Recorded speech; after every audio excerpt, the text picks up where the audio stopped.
तो हाथी चींटी का कोई कंपैरिजन है नहीं है ना, लेकिन जोक बना। हाथी कौन है, चींटी कौन है? कुत्ते को कुत्ता नहीं बोले तो क्या बोलेंगे? क्या बोले?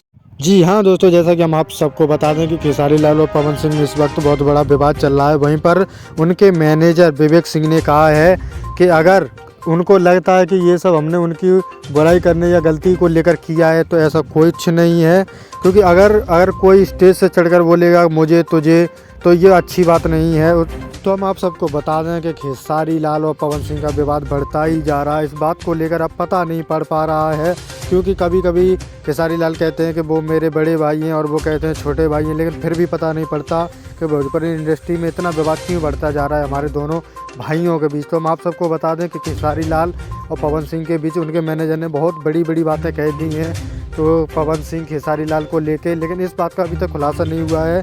कोई किसी का नाम नहीं लेना चाहता कि ये वो, लेकिन बस एक दूसरे की बुराई ऊपर से ही करते रहते हैं। कुछ टाइम पहले जब अक्षरा सिंह का विवाद हुआ था पवन सिंह से, तब लोगों ने अफवाह फैलाई थी कि पवन सिंह उनके साथ सोए ये वो। तो दोस्तों आपकी क्या राय कमेंट में बताएं।